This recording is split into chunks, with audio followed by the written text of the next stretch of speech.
ایک گھنٹہ ایک گھنٹہ آدھے گھنٹے تو اتنے کر دو جنا مرضی کر دیں.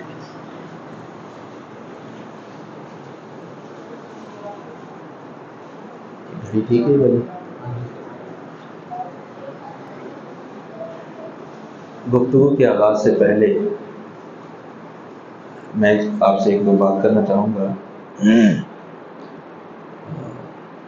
جو بزرگ ہیں نا وہ تو دیوار کے ساتھ ٹیک لگا کر بیٹھے، اور جو جوان ہیں نا ان سے میں نہیں کہوں گا کہ وہ آگے آئیں، دیواروں سے کہوں گا کہ وہ ان کی کمر چھوڑ دیں. جو جوان ہیں نا دیواروں سے کہوں گا کہ وہ ان کی کمر کو چھوڑ دیں.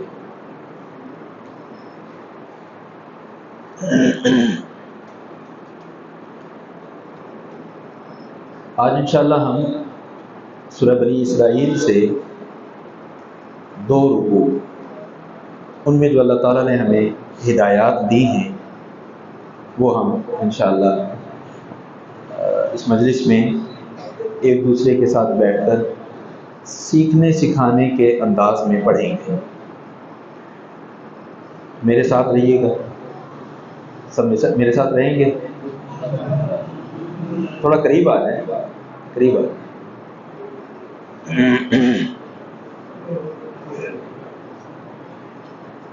اعوذ باللہ من الشیطان الرجیم، بسم اللہ الرحمن الرحیم. الحمدللہ والصلاة والسلام علی رسول اللہ وعلی آلہ وصحبہ ومن والاه، اما بعد. اللہ تعالیٰ نے قرآن کریم میں ارشاد فرمایا ہے وَمَن يُؤْتَ الْحِكْمَةَ فَقَدْ أُوتِيَ خَيْرًا كَثِيرًا. جس کو حکمت عطا کر دی گئی اسے بہت زیادہ خیر عطا کر دی گئی. کیا عطا کر دی گئی؟ حکمت. آج کے درس میں انشاءاللہ ہم ان باتوں کو ایک دوسرے کے ساتھ باہمی تدارس کے انداز میں پڑھیں گے کہ جنہیں اللہ تعالیٰ نے حکمت قرار دیا. مکمل حکمت نہیں بلکہ حکمت کا حصہ، حکمت کا حصہ. سب سے پہلی چیز اعوذ باللہ من الشیطان الرجیم وَقَضَىٰ رَبُّكَ أَلَّا تَعْبُدُوا إِلَّا إِيَّاهُ وَبِالْوَالِدَيْنِ إِحْسَانًا. تیرے رب نے یہ فیصلہ کر دیا ہے کہ اللہ کے علاوہ کسی کی عبادت نہیں کرنی، اور والدین کے ساتھ کیا کرنا ہے؟ حسن سلوک کرنا ہے. حکمت بھری باتیں شروع ہو چکی. پہلی چیز عقیدہ، عقیدہ توحید پہلی چیز. دوسرے نمبر پر والدین کے ساتھ حسن سلوک. اللہ تعالیٰ نے سب سے پہلے اپنے حق کا ذکر فرمایا. اللہ کا حق بنتا ہے، اللہ تعالیٰ کا حق ہے سب سے پہلے کہ اسی نے ہمیں پیدا کیا. اور دوسرے نمبر پر کس کا ذکر کیا؟ والدین کا. محسوس یہ ہوتا ہے، حقیقت اللہ جانتا ہے. اللہ نے اپنے حق کے بعد سب سے پہلے جن کا تذکرہ کیا وہ کون ہے؟ والدین. ایک کو کم ہو سکتا ہے. والدین کا تذکرہ کیوں کیا؟ کہ اس دنیا میں انسان کے آنے کا سبب اللہ تعالیٰ کے بعد سب سے پہلے کون ہے؟ والدین.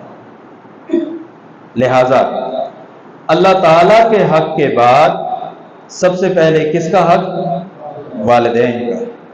اور یہ حق اتنا مضبوط ہے کہ اگر اللہ نہ کرے کسی کے والدین کسی اور دین سے تعلق رکھتے ہوں، کسی کے والدین کسی اور دین سے تعلق رکھتے ہوں، یہ حق پھر بھی قائم ہے.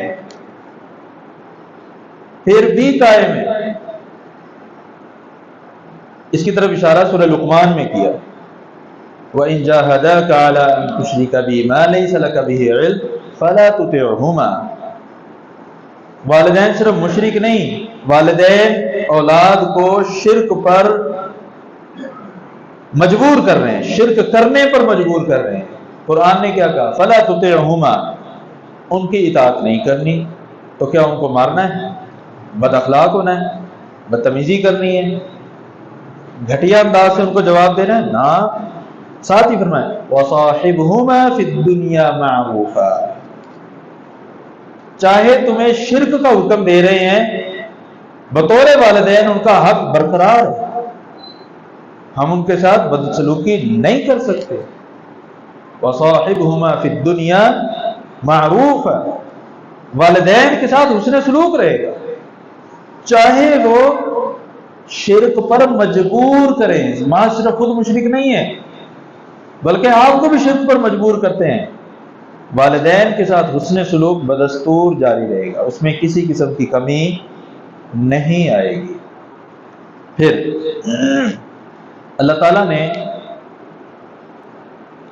والدین کے ساتھ حسن سلوک میں جو کمی آتی ہے وہ قرآن کریم کے مطالعے سے محسوس ہوتا ہے. وہ 3 طرح کی ہے یا 3 وجوہات سے آتی ہے. پہلی وجہ کیا ہوتی ہے جی؟ یا یوں کہیں کہ پہلی بار انسان والدین کے ساتھ حسن سلوک سے کب تھوڑا سا پیچھے ہٹتا ہے؟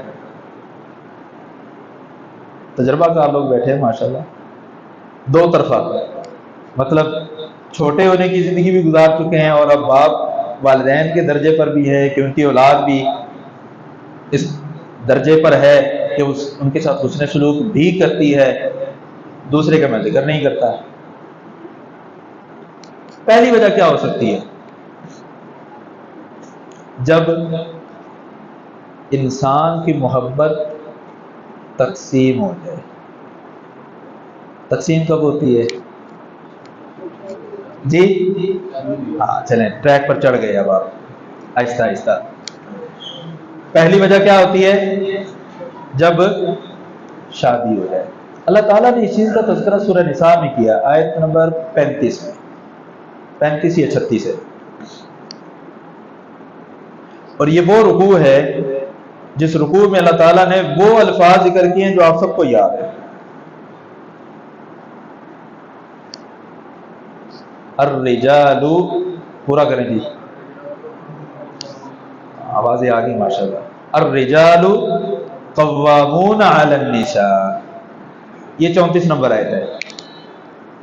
اس سے اگلی آیت میں نہیں، یہ 35 ہے. 36 نمبر آیت میں اللہ تعالیٰ نے والدین کے ساتھ حسن سلوک کا ذکر کیا. یعنی والدین کے ساتھ حسن سلوک میں کمی کی ایک وجہ تب پیدا ہوتی ہے جب انسان کی کیا ہو جائے؟ شادی ہو بھی جائے پھر بھی والدین کے ساتھ بدسلوکی. ہر ایک کو اس کے حقوق پورے دینے ہیں، ہر ایک کو اس کے حقوق پورے دینے ہیں. دوسری وجہ وہ کیا ہو سکتی ہے؟ احسن، بارک اللہ فیک. کیا نام محترم آپ کا؟ محمد الیاس صاحب، اللہ آپ کو برکت دے. اللہ نے یہ دوسری چیز ذکر کی ہے اور یہ سورہ انعام میں ہے. کہاں پر؟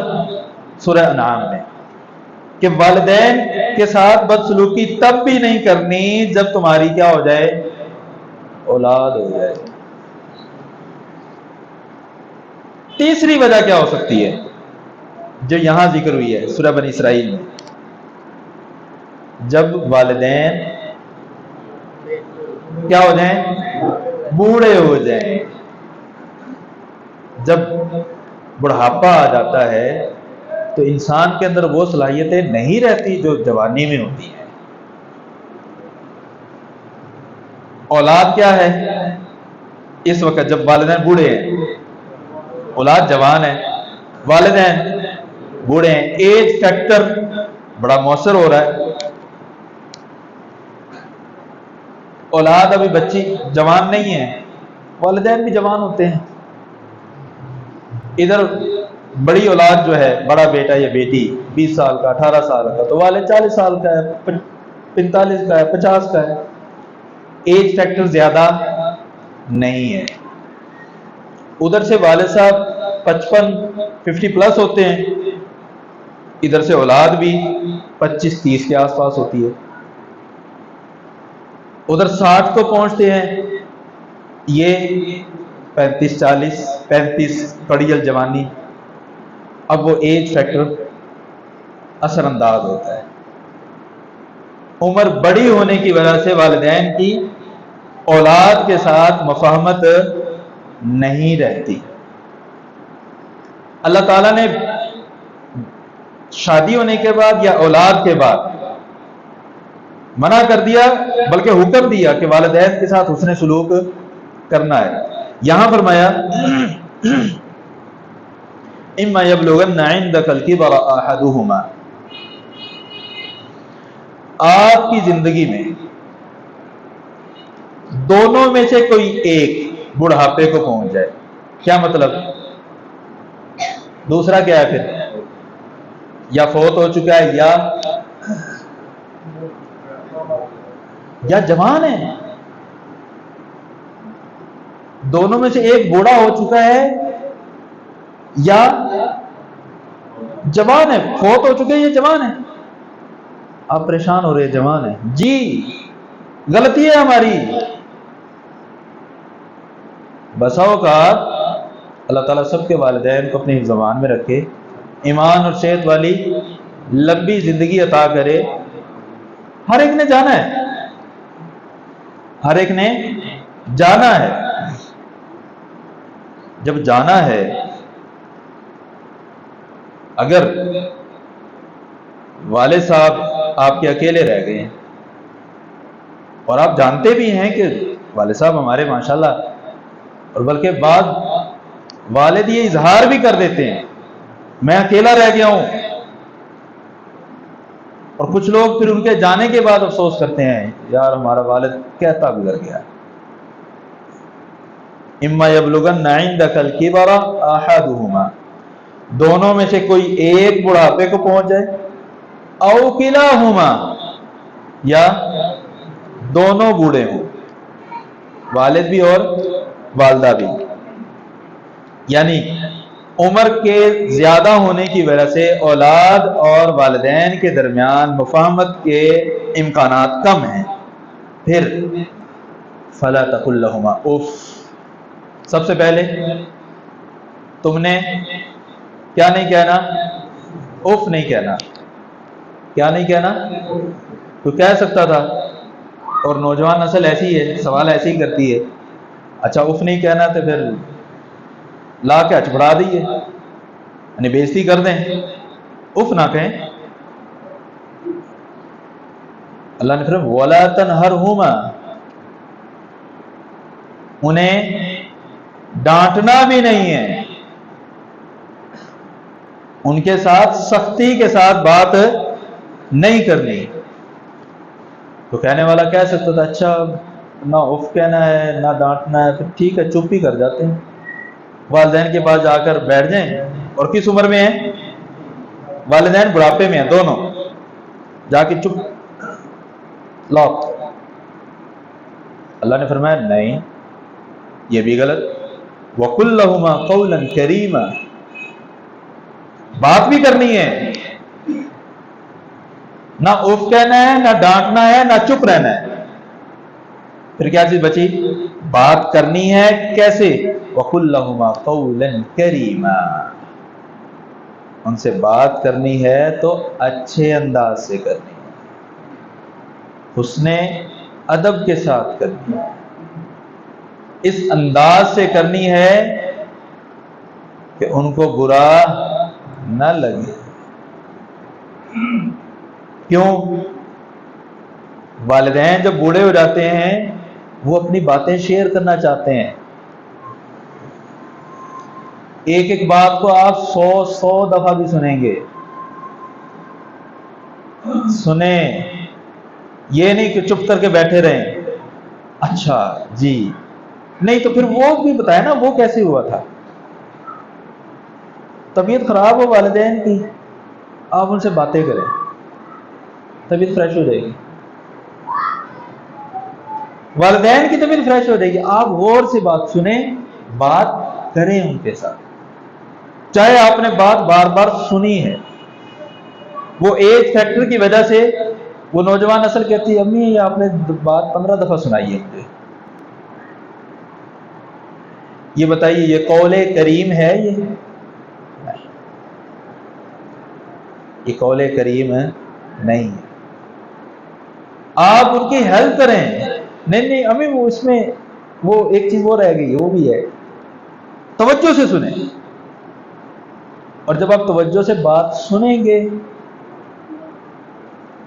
اس نیت سے کہ قرآن کریم کی ان آیات پر عمل کرنا ہے، یقیناً اس میں اجر و ثواب بھی ہوگا۔ اور پھر جب آپ والدین کے ساتھ بیٹھ کر گپ شپ لگائیں گے، بات چیت کریں گے، تو تنہائی میں پھر نام بھی آپ ہی کا ان کی زبان پر آئے گا۔ اور وہ جب تنہائی میں نام لیتے ہیں نا، وہ پھر ایسے نہیں لے رہے ہوتے اس میں، وہ اس وقت جس کیفیت میں ہوتے ہیں، یہ آپ کو اس وقت احساس ہوگا جب آپ اس کیفیت میں پہنچیں گے، اس سے پہلے نہیں۔ فرمایا اب یہ ساری باتیں زبان سے تعلق رکھتی ہیں، اف نہیں کہنا، ڈانٹنا نہیں ہے، چپ کر کے نہیں بیٹھنا، بات کرنی ہے تو اچھے انداز سے کرنی ہے، سب کا تعلق ان سے زبان سے۔ ہماری نسل جو ہے جس طرح کے سوالات کرتی ہے ہم سے، ٹھیک ہے جی زبان نہیں چلانی تو آج چلا سکتے ہیں، تو جسمانی کاروائی ڈال دیں، پھر زبان سے تو روک دے، ٹھیک ہے رک گئے۔ اللہ نے فرمایا ہاتھ کی بات کرتے ہو، وَاخْفِضْ لَهُمَا جَنَاحَ الذُّلِّ مِنَ الرَّحْمَةِ، ان دونوں کے لیے اپنے چاروں شانے چت کر دو۔ جناح الذل، ایک نہیں چاروں شانے، انسان کے دو ہیں، پاؤں بھی نہیں۔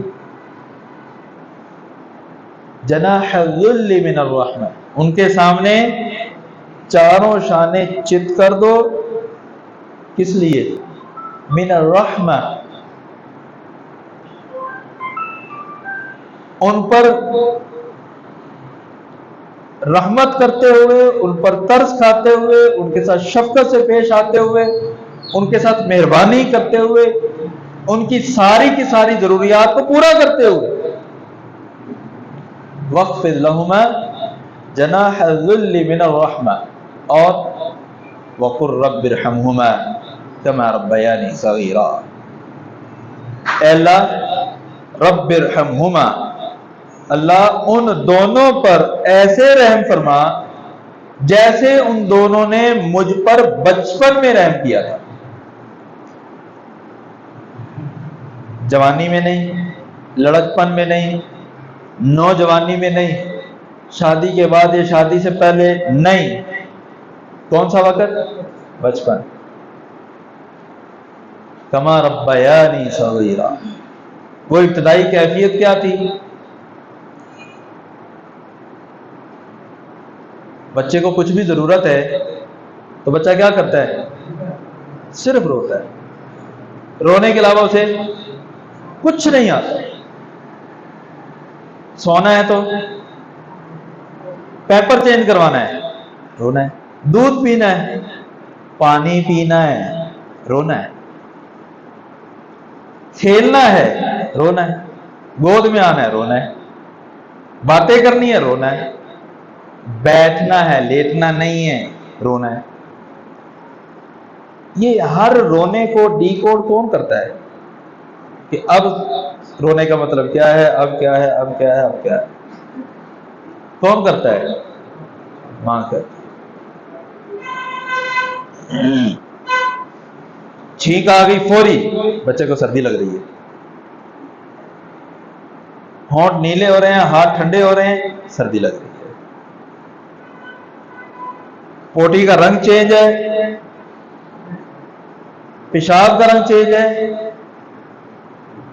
جسم پر دانے سے ہو رہے ہیں، رنگ پیلا پڑ رہا ہے، ہر چیز کا ایک انڈیکیٹر ہے، یہ ہر چیز ایک انڈیکیٹر ہے جس کو ماں کیا کرتی ہے، بچے کے کہے بغیر ڈیکوڈ کر کے اس کا انتظام کرتی ہے۔ دعا ہمیں سکھائی، ہم نے اپنے والدین کے لیے دعا کرنی ہے کہ اللہ ان پر اس طرح رحم فرما جیسے ان دونوں نے مجھ پر کب رحم کیا؟ بچپن۔ آپ کو بچپن یاد کروایا ہے، دعا ہم اللہ سے مانگ رہے ہیں، اور اس دعا میں کیا کہہ رہے ہیں؟ اللہ اس انداز سے ان پر رحم فرما جیسے انہوں نے مجھ پر بچپن میں رحم کیا۔ یہ بچپن خاص طور پر کیوں؟ کیا والدین بعد میں خیال نہیں کرتے؟ کرتے ہیں۔ بچپن ہی کیوں؟ اس لیے کہ جب آپ جوان ہیں، والدین کیا ہو چکے ہیں؟ بوڑھے ہو چکے ہیں، اور بڑھاپے میں دوبارہ سے کون سی عادتیں آ جاتی ہیں؟ بچوں والی۔ آپ جوان ہیں، آپ کو اپنا بچپن یاد کروایا ہے دعا کے الفاظ میں، کہ جیسے تم بچے تھے اور تمہارے بھی بچے ہیں، تم بھی بچے تھے تمہارے بھی بچے ہیں، تم کیسے اپنے بچوں کا خیال کرتے ہو، ایسے ہی تمہارے والدین نے تمہارا خیال کیا ہے۔ اللہ سے دعا مانگ رہے ہو کہ اللہ میرے والدین پر اس طرح رحم فرما جیسے انہوں نے مجھ پر بچپن میں رحم کیا تھا، تو اللہ تو بھی ان پر اسی طرح رحم فرما۔ سبق کیا ہے؟ سبق سے پہلے سوال۔ ایک بچہ کہتا ہے کہ میں اپنے والدین کی ضروریات کا بڑا خیال کرتا ہوں، اور جو چیز وہ کہتے ہیں میں مہیا کر دیتا ہوں، جو چیز کہتے ہیں میں مہیا کر دیتا ہوں۔ بتائیے یہ جو دعا کے الفاظ ہیں وَقُلْ رَبِّ ارْحَمْهُمَا كَمَا رَبَّيَانِي صَغِيرًا، اس کے یہ الفاظ اور اس نوجوان کا یہ عمل، یہ دونوں ایک دوسرے کی تائید کرتے ہیں یا دونوں الگ الگ چیزیں ہیں؟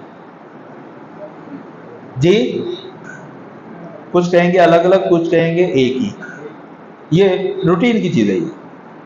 ہاں جی، یہ دونوں ایک ہی چیزیں یا الگ الگ ہیں؟ دیکھیں اگر کوئی کہتا ہے نا کہ اگر والدین کے مطالبہ کرنے پر میں ضرورت پوری کرتا ہوں، بچپن میں تو مطالبے کے بغیر پوری ہوتی تھی،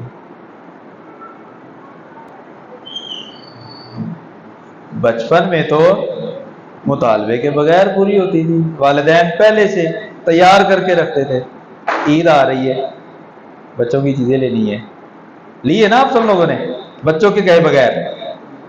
اس سے پہلے جب بالکل چھوٹے بچے ہیں اس وقت بھی وقت سے پہلے ہر چیز تیار۔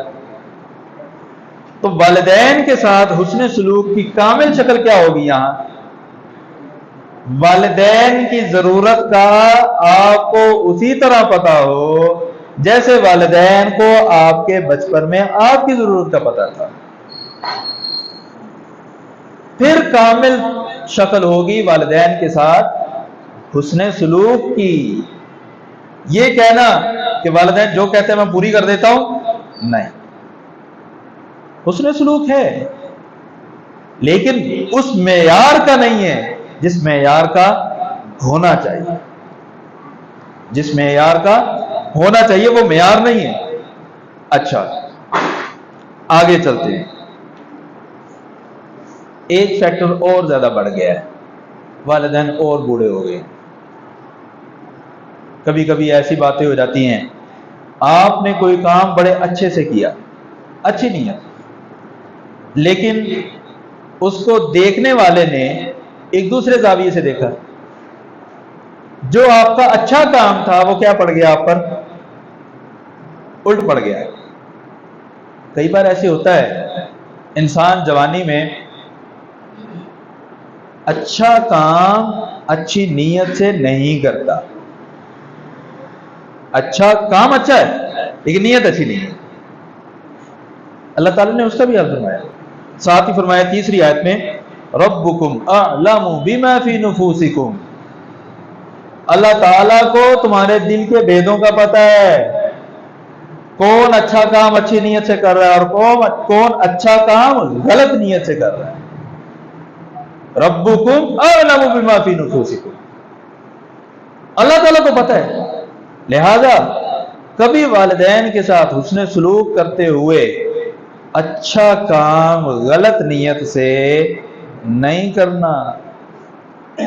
اور اگر آپ نے اچھا کام اچھی نیت سے کیا اور وہ آپ کے اوپر الٹا پڑ گیا، آپ کے کھاتے میں وہ الٹا نہیں ہے، وہ سیدھا ہے. کیوں؟ اللہ کو پتا ہے ربکم اعلم بما فی نفوسکم، اللہ تعالیٰ تمہارے دل کے بھید جانتا ہے. آگے مزید وضاحت بھی کر دی اور کہا ان تکونوا صالحین فانہ کان للاوابین غفورا، اگر تم واقعی نیکوکار ہو، اگر تم واقعی اچھا کام اچھی نیت سے کر رہے ہو، تو اللہ تعالی نیک لوگوں کو ان تکونوا صالحین، اگر تم صالح ہو، کام بھی اچھا ہے، نیت بھی اچھی، فإنہ کان للأوابین غفورا، وہ رجوع کرنے والوں کو بخشنے والا ہے. یعنی والدین نے آپ کے اچھے کام جو اچھی نیت کے ساتھ تھا اس کو دوسرے اینگل سے دیکھا، تو کیا میں ان کے ساتھ جھگڑ پڑوں؟ نہیں. اواب، والدین سے پھر کہ ماں جی میں نے والد صاحب سے کہیں ابا جی میری نیت اچھی تھی اور کام بھی میں نے ٹھیک کیا تھا، پتہ نہیں اس کا کیا، بہرحال میں پھر بھی سوری کرتا ہوں، میں پھر بھی معافی چاہتا ہوں. اواب اسی کو کہتے ہیں نا. سیدنا ابراہیم علیہ السلام کی صفت ہے اواب، نعم العبد انہ اواب، بہت زیادہ رجوع کرنے والا.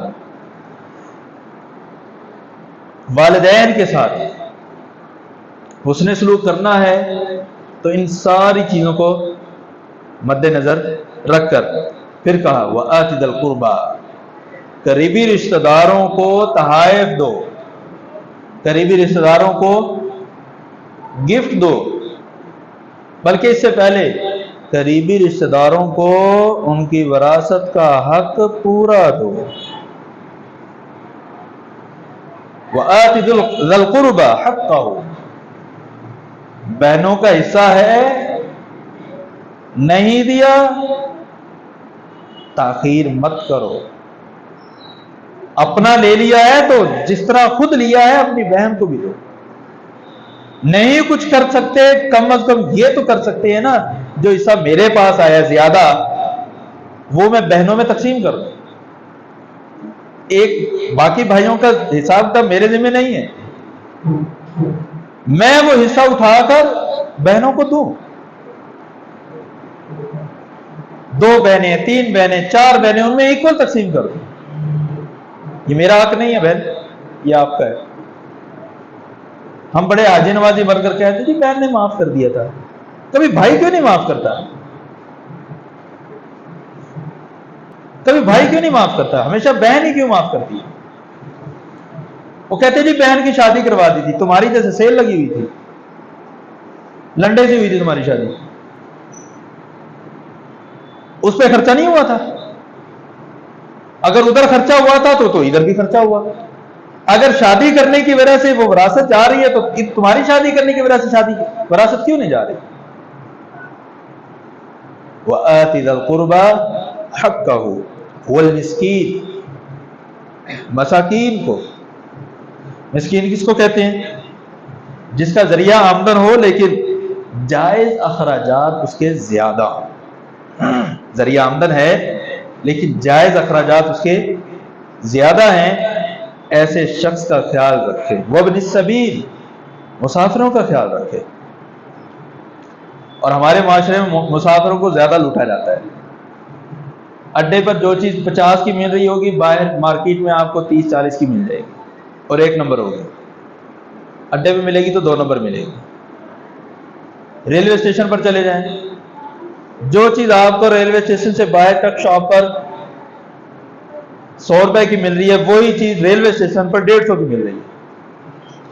اللہ مسافروں کا خیال کرنے کا حکم دیتا ہے، یہ مسافروں کو چھیلتے ہیں۔ کہاں کی ہماری مسلمانی؟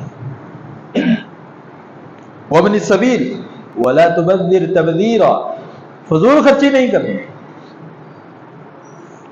فضول خرچی نہیں کرنی۔ کیوں؟ ان المبذرین کانوا اخوان الشیاطین، فضول خرچی کرنے والے شیطان کے بھائی ہیں۔ وکان الشیطان لربہ کفورا، اور شیطان اپنے رب کا کیا ہے؟ ناشکرا ہے۔ یہاں بتلا دی اللہ تعالیٰ نے، جو فضول خرچی ہے وہ کیا ہے؟ ناشکری ہے۔ فضول خرچی کیا ہے؟ ناشکری۔ شکر کیا ہے؟ اللہ نے نعمت دی ہے، اس نعمت کا صحیح استعمال یہ اس نعمت کا شکر ہے۔ اگر اس نعمت کا استعمال صحیح نہیں ہے یہ اس نعمت کی کیا ہے؟ ناشکری۔ ایک شخص دولت کے گلچھڑے اڑا رہا ہے، ناشکرا ہے یہ۔ اللہ کی عطا کردہ اس نعمت کی یہ ناشکری کر رہا ہے، چاہے وہ جوانی کی شکل میں نعمت ہے، چاہے وہ دولت کی شکل میں نعمت ہے، چاہے وہ اولاد کی شکل میں نعمت ہے، کسی بھی قسم کی نعمت ہے۔ اگر میں یا آپ یا کوئی بھی اس نعمت کو صحیح انداز سے استعمال نہیں کرتا، اللہ تعالیٰ کی بتائی ہوئی ہدایات کے مطابق استعمال نہیں کرتا، وہ ناشکری کر رہا ہے، چاہے 1000 بار کہے اللہ تعالیٰ شکر ہے، چاہے 10 کروڑ کی کوٹھی بنا کر اوپر لکھ دے ھذا من فضل ربی، لکھنے سے کچھ نہیں ہوتا، کام کرنے سے کچھ ہوتا ہے۔ حرام کی دولت کما کر اس سے مکان بنایا، اوپر ماشاءاللہ لکھ دیا بڑا سارا، ماشاءاللہ تبارک اللہ۔ یہ وہ لوگ ہیں جو ذرا توحید پرست ہیں، تھوڑے سے دور جائیں تو کالی ہنڈیا ہوتی ہے، 2 کروڑ کی گاڑی ہے، 50 روپے کا جوتا ہے۔ کو کہنے والا کہتا ہے کہ زیادہ یہ چیزیں اس قسم کی کھوتا ریڈی پر، گدھا ریڈی پر، چنگچی پر، رکشے پر نظر آئیں گی۔ وہ کسی نے دیکھا جہاز کے اوپر بھی کسی نے نال پاک لگائی ہو، جوتا لڑکایا ہو جی۔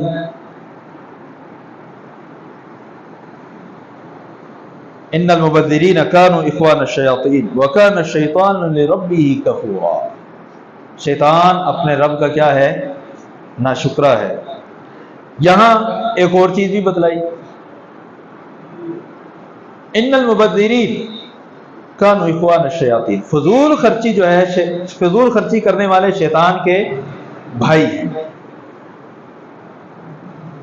آگے وضاحت کی کہ وَإِمَّا تُعْرِضَنَّ عَنْهُمُ ابْتِغَاءَ رَحْمَةٍ مِّن رَّبِّكَ تَرْجُوهَا فَقُل لَّهُمْ قَوْلًا مَّيْسُورًا۔ یہ پیچھے جو لوگ گزرے ہیں، رشتہ دار ہیں، مساکین ہیں، مسافر ہیں، ان کو جب آپ نے دینا ہے تو ایسے نہیں دینا کہ اپنے گھر کا بھی خیال نہ رکھو، نہ، اعتدال سے اپنی ضروریات کو بھی مد نظر رکھنا ہے۔ ایسا نہ ہو کہ آج دے دو گھنٹے بعد خود مانگتے پھرو، نہ، اعتدال، میانہ روی۔ اور اگر آپ کے پاس فی الحال کچھ دینے کے لیے نہیں ہے، فی الحال آپ کے پاس کچھ دینے کے لیے نہیں ہے، اور ان میں سے کوئی آپ کے پاس آ گیا سوالی بن کر، تو آپ ان سے یہ کہہ سکتے ہیں بھئی یکم کے بعد آ جانا۔ تنخواہ دار بندہ ہے اور اگر وہ کہہ رہا ہے کہ یکم کے بعد آ جانا، تو کیا مطلب ہے اس کا؟ سمجھ آنا چاہیے نا۔ فرمایا وَإِمَّا تُعْرِضَنَّ عَنْهُمُ ابْتِغَاءَ رَحْمَةٍ مِّن رَّبِّكَ تَرْجُوهَا، آپ کو اللہ کی رحمت کی امید ہے کہ یہ کب تک تنخواہ آ جائے گی، اور آپ ان سے کچھ کہنا چاہتے ہیں، اچھے انداز سے جواب دینا چاہتے ہیں، تو جواب کیسے دینا ہے؟ فَقُل لَّهُمْ قَوْلًا مَّيْسُورًا، جھڑکنا نہیں ہے، کوئی اچھی بات ہے، اچھی بات یکم کے بعد آ جانا یا 5 تاریخ کے بعد آ جانا، پھر چکر لگا لینا۔ وَلَا تَجْعَلْ يَدَكَ مَغْلُولَةً إِلَىٰ عُنُقِكَ، اللہ کی راہ میں خرچ کرنے کا دوسرا پہلو، ایک جگہ کہا کہ بہت زیادہ ہاتھ نہیں کھولنا، تو بندہ کہہ سکتا ہے اچھا چلو پھر ٹھیک ہے میں باندھ نہیں لینا. وَلَا تَجْعَلْ يَدَكَ مَغْلُولَةً إِلَىٰ عُنُقِكَ، دونوں ہاتھوں کو ایسے گردن کے ساتھ باندھنے کو مغلول کہتے ہیں، گل. اللہ نے فرمایا اپنے دونوں ہاتھوں کو ایسے مت باندھو، نہ جیب میں جائے نہ کوئی دمڑی نکلے، نہ کوئی دھیلا نکلے، نہ جیب میں ہاتھ جائے نہ کوئی دھیلا نکلے. نہ تو ایسے رکھنا ہے وَلَا تَبْسُطْهَا كُلَّ الْبَسْطِ، جو آیا دے دیا، نہیں یہ بھی غلط. فَتَقْعُدَ مَلُومًا مَحْسُورًا، اگر سارا کچھ ہی دے دو گے تو گھر کی ضروریات کہاں سے پوری کرو گے؟ یہاں پر کوئی کہنے والا کہہ سکتا ہے کہ سیدنا ابوبکر صدیق رضی اللہ تعالیٰ عنہ نے غزوہ تبوک کے موقع پر کتنا مال جمع کروایا تھا جی سارا، اور سیدنا عمر رضی اللہ تعالیٰ عنہ نے آدھا. یہ سارا اور آدھا یہ کیا چیز ہے؟ خطباء سے تو ہم سنتے آتے ہیں کہ وہ دیوار میں لگی ہوئی سوئی بھی نکال کر لے آئے. کیوں جیسے سنتے ہیں وہ جی گھر کے اندر کوئی چیز نہیں چھوڑی، ہر شاید اکٹھی کر کے لے آتی. آپ کو پتا ہے کہ اسی واقعے میں سیدنا عمر رضی اللہ تعالیٰ عنہ کیا کہتے ہیں؟ میں سبقت لے جاؤں گا. کیوں کہا تھا انہوں نے؟ یہ بھی حدیث میں ہے، خود بیان کرتے ہیں سیدنا عمر رضی اللہ عنہ. کہتے ہیں فوافق ذلك ربحا حصلته من التجارة، کہ جیسے یہ اعلان ہوا مجھے تازہ میرے کاروبار کا پروفٹ ملا تھا. کیا کہہ رہے ہیں سیدنا عمر رضی اللہ تعالیٰ عنہ؟ کہ آپ صلی اللہ علیہ وسلم کی طرف سے فنڈ کلیکشن کی یہ جو تحریک چلائی گئی ہے، یہ اعلان اور میری تجارت کا مجھے جو پروفٹ تھا، یہ دونوں اکٹھے ہو گئے. ادھر پروفٹ آیا، ادھر آپ صلی اللہ علیہ وسلم نے ترغیب دلا دی. تو عمر رضی اللہ تعالیٰ نے پھر یہ کہا، میں نے کہا بھائی آج میں اگر ابوبکر سے آگے نکل سکا نا تو آج نکلوں گا. مال بھی ہے، کون سا مال جی؟ پروفٹ. گھر کے کپڑے، چارپائیاں، لتے، برتن، بھانڈے نہیں بھائی، پروفٹ. ادھر ملا ہے مجھے نفع ملا ہے، اور ادھر اعلان ہو گیا.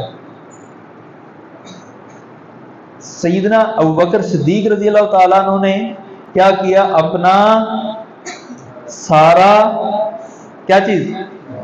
پروفٹ، جتنا نفع ملا تھا سارا لے آئے. عمر رضی اللہ تعالیٰ عنہ نے آدھا پروفٹ لے آئے. بات سمجھ میں آئی کہ سیدنا ابوبکر صدیق رضی اللہ تعالیٰ عنہ نے سیدنا عمر رضی اللہ تعالیٰ عنہ نے کیا اللہ تعالیٰ کی راہ میں دیا تھا؟ اپنا راس المال نہیں، پروفٹ دیا تھا. اور اس پروفٹ کے حوالے سے کہا تھا، اور جتنا کاروباری طبقہ ہوتا ہے نا، ان کے پاس دھیلا نہیں ہوتا، ان کے پاس ایسٹس ہوتے ہیں. وہ چاہے گندم کی شکل میں ہو، چاہے چنے کی شکل میں ہو، چاہے رائے کی شکل میں ہو، پیسہ نہیں ہے جیب میں رکھتے. اور جو کاروباری پیسہ جیب میں رکھتا ہے وہ کاروباری ہے ہی نہیں، وہ کاروباری نہیں ہے. اس کو کاروبار کی الف دوبارہ پڑھنی چاہیے.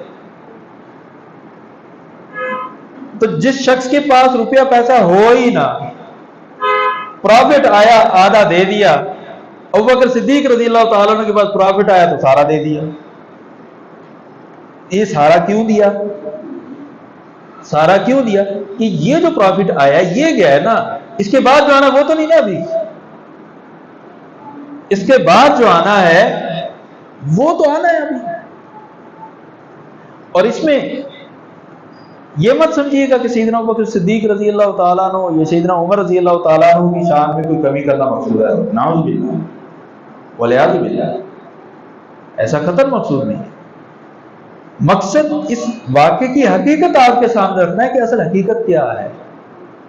تاکہ قرآن کریم کی آیت کے مطابق سیدنا ابوبکر صدیق اور عمر رضی اللہ تعالیٰ عنہ کا عمل سامنے آئے. کیونکہ قرآن نے کہا ہے کہ نہ تو ہاتھ بالکل کھول دو اور نہ ہاتھ بالکل بند کر دو، بلکہ کیا کرنا ہے؟ میانہ روی اور اعتدال سے چلنا ہے. فرمایا ان ربک یبسط الرزق لمن یشاء ویقدر. اب حالات اپ ڈاؤن چلتے ہیں، حالات اپ ڈاؤن چلتے ہیں. وہ ملازمت والی مثال میں نے ویسے سمجھانے کے لیے دی ہے، ورنہ شریعت میں جو ترغیب دلائی گئی ہے وہ ملازمت کو نہیں، وہ تجارت کو دلائی گئی ہے. تجارت دو قسم کی ہو سکتی ہے، ایک معروف تجارت ٹریڈنگ، اور دوسرا سروس پرووائڈر. آپ کوئی بھی سروس پرووائڈ کریں، جلدیں بناتے ہیں، آپ کپڑے سلائی کرتے ہیں، آپ کپڑے استری کرتے ہیں، یہ سروس پرووائڈر ہے. یہ بھی تجارت ہے، یہ بھی کیا ہے؟ تجارت ہے. ملازمت کی شریعت نے اتنی حوصلہ افزائی نہیں کی جتنی تجارت کی ہے. اب جب انسان کا اپنا کام ہوگا، چاہے وہ سروس پرووائڈر ہو چاہے باقی ٹریڈر ہو، تو کیا ہو سکتا ہے؟ پھر حالات اپ اینڈ ڈاؤن چلتے ہیں. رمضان میں آ کے کئی کام ٹھپ ہو جاتے ہیں، کئی اپ ہو جاتے ہیں،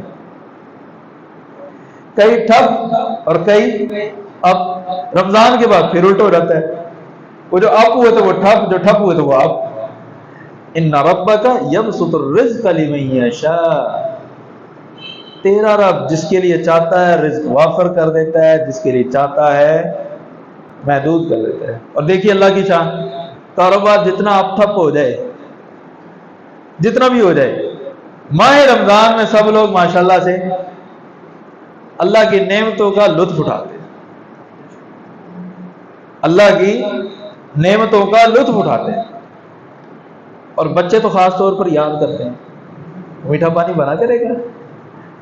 آگے آگے رمضان سردیوں کی طرف جا رہا ہے تو وہ میٹھا پانی ذرا آہستہ آہستہ تقریباً ختم ہو ہی جائے گا. اس بار بھی بس آخر میں کچھ بنا ہے، شروع میں وہ بھی نہیں تھا. یہ ہاتھ کی فراخی اور تنگی یہ کس کے ہاتھ میں ہے؟ اللہ کے ہاتھ میں. جب اللہ کے ہاتھ میں ہے تو ہم نے اپنی زندگی کے اندر کوئی ایسا کام نہیں کرنا جو اللہ تعالیٰ کی ناراضگی کا باعث بنے. اگر اللہ تعالیٰ ناراض ہو گیا تو پھر کیا ہوگا؟ ہاتھ کھل بھی سکتا ہے، تنگ بھی ہو سکتا ہے. جی یہ مت سمجھیے گا کہ دنیا جس کو وافر ملے اللہ اس پہ راضی ہے، قطعاً نہیں. اور یہ مت سمجھیے گا کہ جس کے لیے اللہ تعالیٰ نے ہاتھ تنگ کیا ہوا اللہ اس سے راضی نہیں ہے. غلط. اللہ تعالیٰ کی طرف سے ملنے والی فراخی یا تنگی نہ اللہ کی رضامندی کی علامت ہے نہ اللہ کی ناراضگی کی علامت ہے. رضامندی اور ناراضگی ان دونوں کا تعلق تنگی اور فراوانی پر ہمارا کیا رد عمل ہے اس پر ہے. ہو فراوانی لیکن گلچھنے اڑا رہا ہو کوئی شخص، اللہ ناراض ہے اس سے. تباہی مچا رہا ہو اللہ کی نعمتوں کی کسی بھی انداز سے، اللہ اس سے ناراض ہے. اور ایک شخص پر اللہ تعالیٰ نے بڑی تنگی کی ہوئی ہے، گزر بسر ہو رہا ہے، بس صرف گزر بسر کا ہونا یہ ناراضگی کی علامت نہیں ہے. عین ممکن ہے کہ اللہ تعالیٰ اس بندے سے راضی ہو. کیوں؟ اللہ تعالیٰ نے خود فرمایا انہ کان بعبادہ خبیرا بصیرا. اللہ تعالیٰ اپنے بندوں کی خبر بھی رکھتا ہے اور ان کو دیکھتا بھی ہے. خبر رکھتا ہے ان کی باتوں کی، بصیر دیکھتا ہے ان کے کاموں کو. یہ اللہ تعالیٰ کی جو صفات آتی ہیں آیات میں یہ ایسے نہیں ہے. بس خبیر باتوں کو جانتا ہے، بصیر عملوں کو دیکھتا ہے. پھر فرمایا وَلَا تَقْتُلُوا أَوْلَادَكُمْ خَشْيَةَ إِمْلَاقٍ. اپنی اولاد کو بھوک کے ڈر سے قتل مت کرو، کھائیں گے کہاں سے؟ نحن نرزقهم وإياكم، ہم انہیں بھی رزق دیتے ہیں اور تمہیں بھی۔ پہلے کن کا ذکر کیا؟ اولاد کا۔ دیکھیں دو ہی صورتیں ہو سکتی ہیں، اگر رزق کم ہو تو انسان خود کھائے اولاد بھوکی رہے، یا اولاد کھائے اور انسان خود بھوکا رہے۔ اللہ نے دونوں کا رد فرمایا۔ یہاں سورہ بنی اسرائیل میں کیا کہا؟ نحن نرزقهم، ان کا رزق تمہارے ذمہ نہیں ہے، ہمارے ذمہ ہے۔ وَإِيَّاكُمْ، تمہیں بھی تو بڑا کیا ہے، تم بھی بچپن میں چھوٹے تھے نا، کون تمہارے رزق کا مالک ہے؟ ہم ہیں، اللہ اپنی طرف۔ اور سورہ انعام میں الٹ ہے، نحن نرزقکم وَإِيَّاهُمْ، اللہ تمہیں بھی رزق دیتا ہے اور تمہاری اولاد کو بھی دے گا۔ رزق کی ذمہ داری کس کی ہے؟ اللہ تعالیٰ کی۔ وَمَا مِن دَابَّةٍ فِي الْأَرْضِ إِلَّا عَلَى اللَّهِ رِزْقُهَا، جتنے بھی زمین پر چلنے والے جاندار ہیں ان کا رزق کن کے ذمہ ہے؟ اللہ تعالیٰ کے۔ إِنَّ قَتْلَهُمْ كَانَ خِطْئًا كَبِيرًا، یقیناً ان کا قتل بہت بڑا گناہ ہے۔ انسانی جان کا قتل کسی صورت میں روا نہیں ہے، لیکن ہماری نوجوان نسل نے، جو نوجوان کپل ہیں، انہوں نے ابارشن کو ایسے سمجھ لیا جیسے موٹر سائیکل کی ٹیوننگ کروانی ہے۔ والعیاذ باللہ، والعیاذ باللہ۔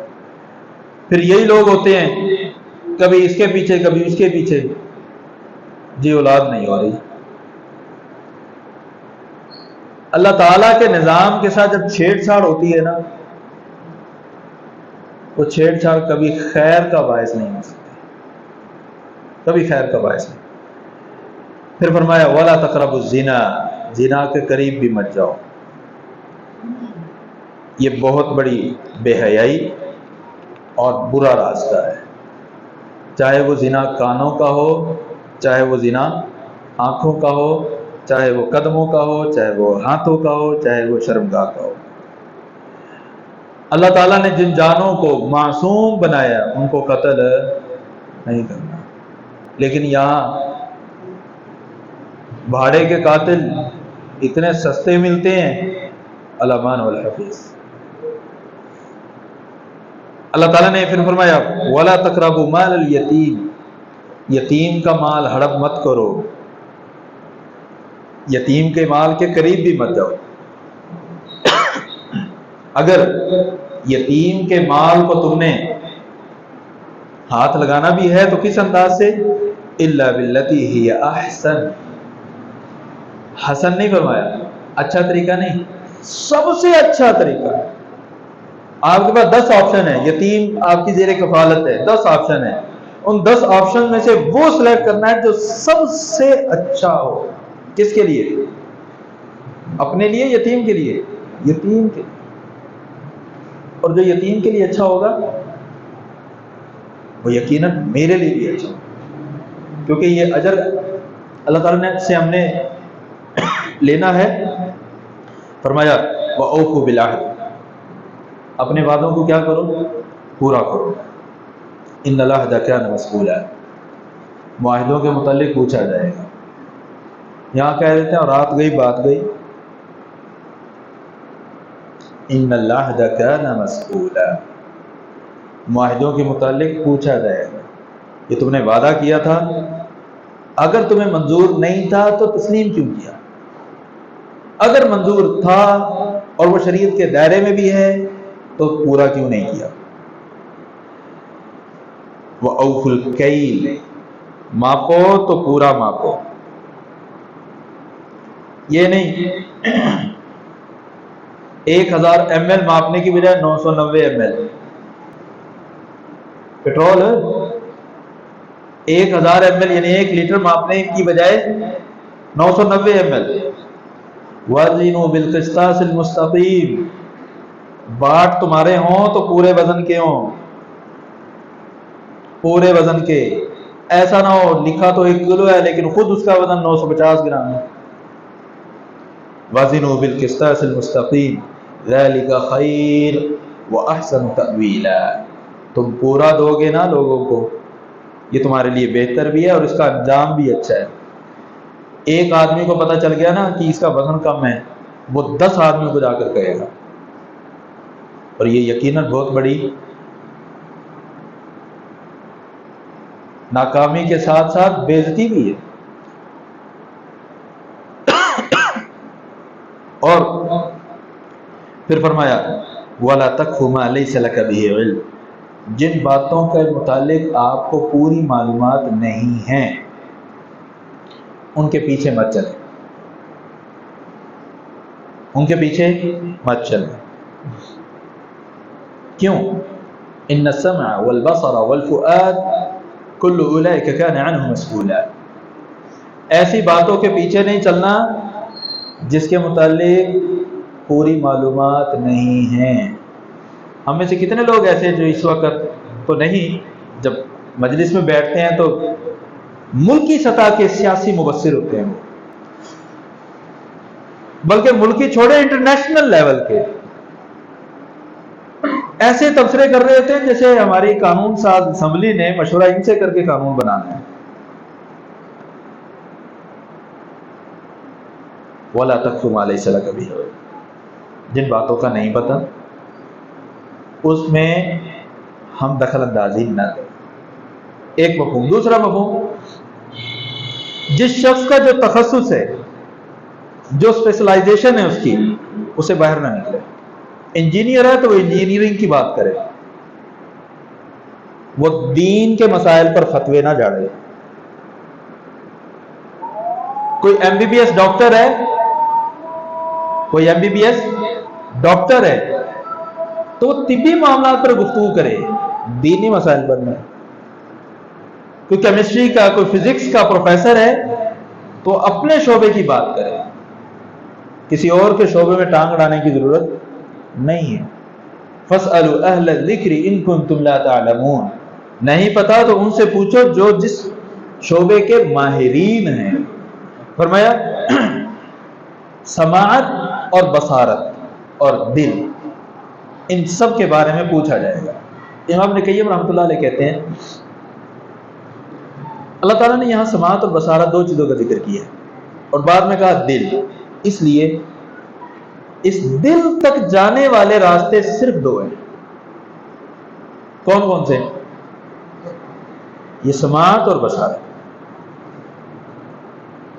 اس دل تک جانے والے راستے یہ دو ہیں. حتیٰ کہ شرمگاہ بھی اگر کہیں سے متاثر ہوتی ہے یا کان سے ہوگی یا آنکھ سے ہوگی، اصل راستے یہ دو ہیں. اس لیے امام ابن قیم رحمۃ اللہ علیہ کہتے ہیں جو ان دو کی حفاظت کر لے وہ اپنے آپ کو محفوظ کر لیتا ہے. کیوں؟ اگر کوئی چیز بولنی ہے تو اس کے لیے کیا ضروری ہے؟ ہاں جی ٹھیک ہے، سننا ضروری ہے. اگر کوئی چیز بولنی ہے تو سننا ضروری ہے. جب تک کوئی لفظ سنیں گے نہیں آپ بول نہیں سکتے. اسی لیے جو گونگا ہوگا نا وہ بہرا لازمی ہے، بلکہ وہ گونگا ہے ہی اس وجہ سے کہ وہ بہرا ہے. وہ گونگا ہے اس لیے کہ وہ بہرا ہے. تو جو سننا نہیں تو کیا وہ بول سکتا ہے؟ لہذا اللہ نے صرف سماعت کا ذکر کیا. اور جو دیکھنا نہیں ہے کیا ہم وہ کر سکتے ہیں؟ جو چیز دیکھنی نہیں ہے کیا ہم وہ کام کر سکتے ہیں؟ نہیں. تو اللہ تعالیٰ نے یہیں پر بین لگایا ہے. آنکھوں اور کانوں کے متعلق پوچھا جائے گا، لہذا نہ کانوں سے کوئی بری چیز سننی ہے نہ آنکھوں سے کوئی بری چیز دیکھنی ہے. وہ چیز فی نفسی اچھی ہو سکتی ہے لیکن آپ کے لیے بری ہے. آپ کے گھر میں چار دیواری میں آپ کی اہلیہ آپ کے لیے سب کچھ حلال ہے، لیکن گھر سے باہر کسی اور کی عزت آپ کے لیے قطعاً حرام ہے. گھر سے باہر اپنی آنکھوں کی حفاظت کیا ہے؟ بد نظری نہیں کرنی، بد نظری نہیں کرنی. گھر میں اس کی حفاظت کیا ہے؟ نظر کا استعمال کرنا ہے. اسی لیے حدیث مبارکہ میں آیا نا اذا نظر الیہا سرتہ، نیک بیوی وہ ہے جسے خامن دیکھ کر خوش ہو جائے. پھر فرمایا زمین پر چلنا ہے تو اکڑ کر نہیں چلنا. کیوں؟ جتنا مرضی اکڑ کر چل لو، لن تخرق الارض، نہ تو تم زمین کو پھاڑ سکتے ہو، اور جتنا مرضی سینہ چوڑا کر لو، ولن تبلغ الجبال طولا، تم پہاڑوں کی بلندی تک نہیں پہنچ سکتے. لہذا انسان بنو، چلنا ہے تو اکڑ کر نہیں، سینہ چوڑا کر کے نہیں. کل ذلک کان سیئہ عند ربک مکروہا، یہ سارے کام تیرے رب کے ہاں کیا ہیں؟ ناپسندیدہ ہیں. اور آخر میں وہ بات ذلک مما اوحی الیک ربک من الحکمہ، یہ ساری باتیں کیا ہیں؟ اللہ تعالیٰ کی طرف سے وحی کردہ حکمت کا کچھ حصہ ہے.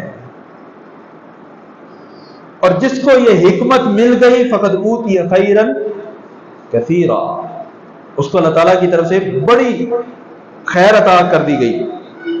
اور آخر میں آغاز کہاں سے کیا تھا؟ عقیدہ توحید سے. اختتام کہاں پر ہے؟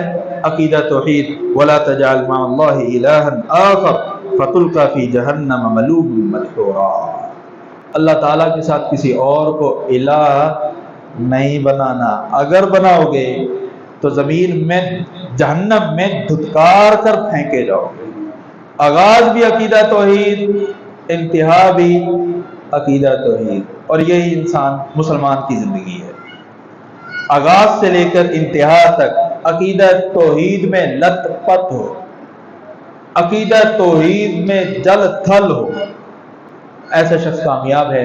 اللہ تعالیٰ سے دعا ہے کہ اللہ تعالیٰ ہم سب کو کتاب و سنت کی حکمت بھری باتوں پر اپنی زندگی میں عمل کرنے کی توفیق عطا فرمائے، اور اپنے کردار کے ذریعے اس کو آگے پہنچانے کی توفیق عطا فرمائے. وآخر دعوانا الحمدللہ رب العالمین.